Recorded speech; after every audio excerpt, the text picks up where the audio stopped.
Fala, povo de Deus! A palavra de sempre é gratidão e a palavra de hoje é frutos.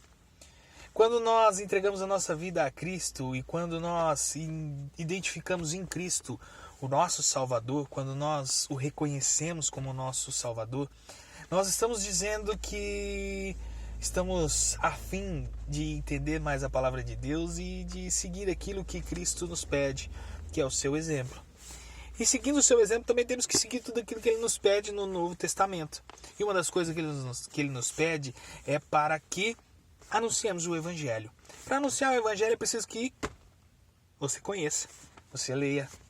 E a gente só fala daquilo que a gente conhece, a gente só consegue falar daquilo que a gente conhece. Então a gente precisa conhecer o Evangelho, precisa conhecer a Bíblia. E quando a gente passa a conhecer a Bíblia, nós passamos a entender também um chamado de Cristo. E anunciar o Evangelho. E quando a gente anuncia o Evangelho, a gente conhece mais a fundo o nosso Cristo, mais a fundo o nosso Salvador. E ficamos cada vez mais íntimos de Cristo. E aí, além de anunciar o Evangelho, nós podemos falar daquilo que Cristo fez por nós, da nossa intimidade com Cristo. Só assim nós estamos cada vez mais aptos a anunciar o Evangelho. Mas mais profundo que isso, talvez está a palavra em Lucas, no capítulo 13, versículo do 6 ao 9. Diz assim: Jesus contou a seguinte parábola. Certo homem tinha uma figueira plantada na sua vinha, e vindo procurar fruto nela, não achou. Então disse ao homem que cuidava da vinha: já faz 3 anos que venho procurar fruto nesta figueira, e não encontro nada, portanto, corte-a. Por que ela ainda está ocupando inutilmente a terra?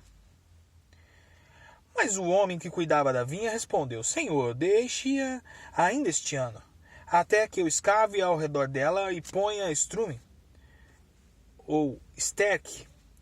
Se vier a dar fruto, muito bem. Se não der fruto, o Senhor poderá cortá-la.